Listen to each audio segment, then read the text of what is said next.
আমরা সব সময় বলি সব মানুষ সমান, একজনের সঙ্গে আরেকজনের কোনো প্রভেদ নেই।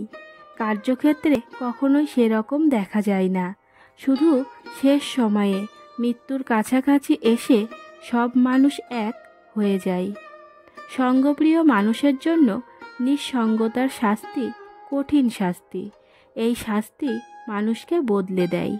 বড় বড় সমস্যার সমাধান অতি সহজেই করা যায়, কিন্তু ছোট ছোট সমস্যার সমাধান করাই কঠিন। যারা কম বুঝতে পারে এই পৃথিবীতে তারাই সবচেয়ে সুখী। একজন খারাপ মানুষ অতি দ্রুত একজন ভালো মানুষকে খারাপ বানিয়ে ফেলতে পারে। টাকা বোকা মানুষকেও বুদ্ধিমান করিয়ে দেয়। ভালো কাজে চিন্তা ভাবনা করতে হয় না, কিন্তু মন্দ কাজে চিন্তা ভাবনা করতে হয়। মানবজাতির সমস্যা হচ্ছে তাকে কোনো না কোনো সন্ধানে জীবন কাটাতে হয়, যেমন অর্থের সন্ধানে, বিত্তের সন্ধানে, সুখের সন্ধানে, ভালোবাসার সন্ধানে, ঈশ্বরের সন্ধানে। একটি মানুষের অনেকগুলি চেহারা থাকে। একটি চেহারার সাথে অন্য চেহারার কিছু মাত্র মিল থাকে না। সমুদ্রের জীবনে যেমন জোয়ার ভাটা আছে, মানুষের জীবনেও আছে।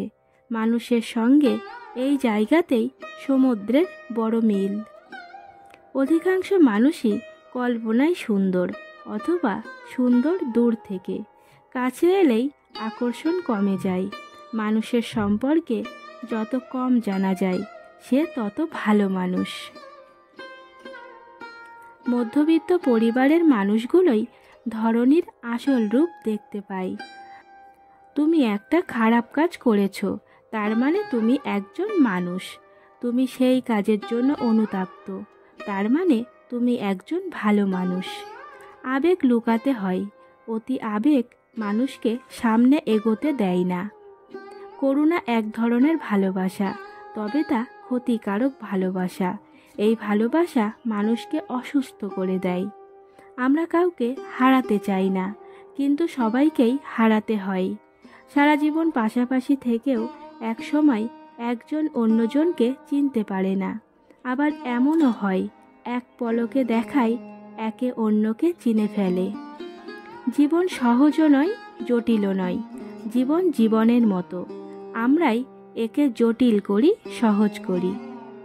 কাউকে পরাজিত করা খুব সহজ, কিন্তু কাউকে জয় করা খুবই কঠিন। আপনার প্রথম জয়ের পর বিশ্রাম নেবেন না, কারণ আপনি যদি দ্বিতীয়টিতে ব্যর্থ হন তবে আরও ঠোঁট অপেক্ষা করছে যে আপনার প্রথম জয়টি কেবল ভাগ্য ছিল।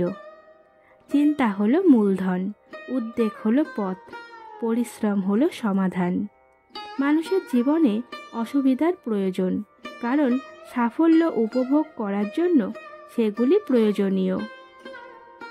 ব্যর্থতা কখনোই আমাকে অতিক্রম করবে না, যদি আমার সাফল্যের সংজ্ঞা যথেষ্ট শক্তিশালী হয়।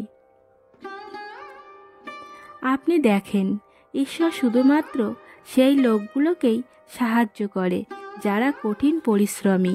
এই নীতিটি খুব স্পষ্ট। আমরা সবাই আমাদের মধ্যে ঐশ্বরিক আগুন নিয়ে জন্মগ্রহণ করি।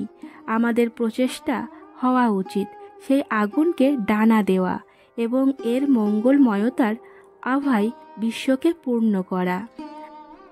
জীবনে সফল হতে এবং ফলাফল অর্জন করতে আপনাকে 3টি শক্তিশালী শক্তি বুঝতে হবে এবং আয়ত্ত করতে হবে, যেমন ইচ্ছা, বিশ্বাস এবং প্রত্যাশা। তুমি যদি সূর্যের মতো দীপ্তমান হতে চাও, তাহলে প্রথমে সূর্যের মতো পুড়তে হবে। আপনার মিশন সফল হওয়ার জন্য আপনার লক্ষ্যের প্রতি আপনার এককভাবে নিষ্ঠা থাকতে হবে। যারা তাদের হৃদয় দিয়ে কাজ করতে পারে না, তারা একটি ফাঁপা অর্ধ হৃদয় সাফল্য অর্জন করে, যা চারিদিকে তিক্ততার জন্ম দেয়। আমি সুদর্শন নই, তবে আমি আমার হাত দিতে পারি যার সাহায্যের প্রয়োজন, কারণ সৌন্দর্যের প্রয়োজন হৃদয়ে, চেহারায় নয়। যখন আপনার আশা, স্বপ্ন এবং লক্ষ্যগুলি ছিন্ন ভিন্ন হয়ে যায়। ধ্বংসস্তূপের মধ্যে অনুসন্ধান করুন। আপনি ধ্বংসাবশেষের মধ্যেও লুকোনো একটি সুবর্ণ সুযোগ খুঁজে পেতে পারেন।